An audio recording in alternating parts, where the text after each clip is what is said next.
Hello మిత్రులారా, అందరికీ నమస్కారం. వీడియోను చూసే ముందు ప్లీజ్ ఒక లైక్ చేయండి. మీరు చేసే లైక్ వల్ల నాకెంతో సపోర్టివ్గా ఉంటుంది.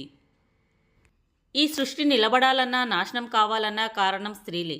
అలాంటి స్త్రీలలో ఉండకూడని 3 లక్షణాలు. వీటిని పాటిస్తే స్త్రీలే కాదు వారి కుటుంబ సభ్యులు కూడా అదృష్టం పడుతుందని అంటారు. ఆ 3 లక్షణాలు ఏంటో ఈ వీడియోలో వివరంగా తెలుసుకుందాం. 1. అహంకారం. కొందరు స్త్రీలు చాలా వినయంగా సంస్కారంగా కనిపిస్తుంటారు. వారిని చూస్తేనే 2 చేతులు జోడించి నమస్కారం చేయాలనిపిస్తుంది.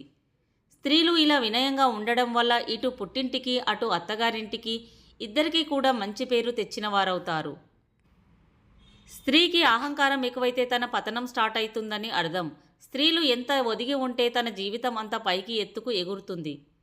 ఆ దూకుడు స్వభావం మగవాళ్ళలో ఉంటే పర్లేదు, కానీ స్త్రీలలో ఉంటే ఆ ఇల్లు సర్వనాశనమే. స్త్రీలకు సెల్ఫ్ రెస్పెక్ట్ చాలా అవసరం. అలాగని దాన్ని అహంకారంగా మార్చుకోరాదు. కొందరు స్త్రీలు ఏదైనా సాధిస్తే వారి కళ్ళు నెత్తికెక్కి మనుషులను అస్సలు లెక్క చేయకుండా పురుగులా చూస్తుంటారు. మనిషి ఎంత ఎత్తుకు ఎదిగినా ఒదిగి ఉండడం అనేది నేర్చుకోవాలి. అప్పుడే జీవితంలో పైకి వస్తారు. దేవుడు ఒక అవకాశాన్ని ఇచ్చి చూస్తాడు. దాన్ని నిలబెట్టుకోవాలా లేదా అనేది మీ చేతుల్లో ఉంటుంది. కాస్త డబ్బు పెరిగినా, ఆదాయం పెరిగినా, జీవితంలో ఏదైనా కలిసి వచ్చినా దాన్ని ఓర్పుతో సహనంతో ఆహ్వానించండి.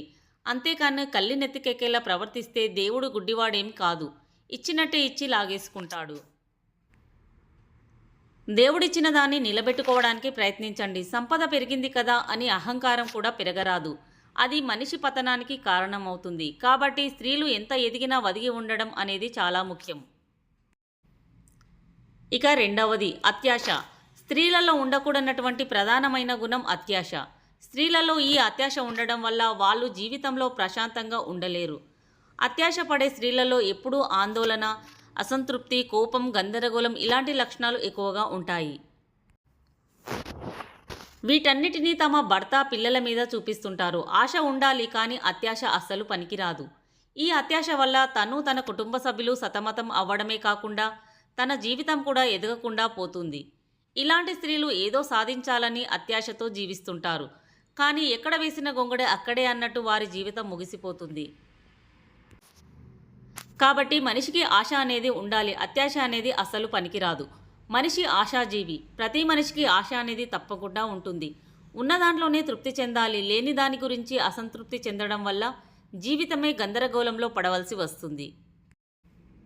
ఇక 3వది కోపం. స్త్రీలకు ఎక్కువగా కోపాలు వస్తుంటాయి, కానీ అతి కోపం చాలా డేంజర్. ఇది ఎన్నో అనర్థాలకు దారితీస్తుంది. దీనివల్ల కుటుంబ సభ్యులు, బంధువులు అందరూ దూరం అవ్వాల్సి వస్తుంది. కోపం అనేది అందరికీ వస్తుంది. దాన్ని అణుచుకొని ఉన్నవాడే అసలైన మనిషి. తన కోపమే తనకు శత్రువు అని పెద్దవాళ్ళు అంటుంటారు కదా. కానీ ఇక్కడ కేవలం ఆ స్త్రీకే కాకుండా తన కుటుంబ సభ్యులకు కూడా దాని ఫలితం ఉంటుంది. మీ కోపాల వల్ల మీకే కాకుండా మీ కుటుంబ సభ్యులు కూడా బాధను అనుభవించాల్సి వస్తుంది. కాబట్టి క్షణికావేశంలో వచ్చే కోపాన్ని కాస్త అణుచుకొని ప్రశాంతంగా ఆలోచించి చూడండి. ప్రతి సమస్యకు పరిష్కారం తప్పకుండా దొరుకుతుంది. కొందరు కోపం వచ్చినప్పుడు ఏదేదో మాట్లాడుతుంటారు. ఆ మాటల వల్ల అవతలి వ్యక్తులు ఎంత బాధపడతారో ఆ టైంలో అర్థం కాదు. తర్వాత అర్థమైన ఫలితం ఉండదు. కాబట్టి కోపం వచ్చినప్పుడు 1 నిమిషం మౌనంగా ఉండండి. ఆ కోపం కాస్త చల్లారిన తర్వాత అప్పుడు ఆలోచించి మాట్లాడండి. ఇలా చేయడం వల్ల మీకు, మీ ఎదుటి వ్యక్తులకు ఎలాంటి ఇబ్బంది కలగకుండా ఉంటుంది. కోపం వచ్చినప్పుడు కాస్త మౌనం పాటిస్తే అన్నీ అవే సర్దుకుపోతాయి.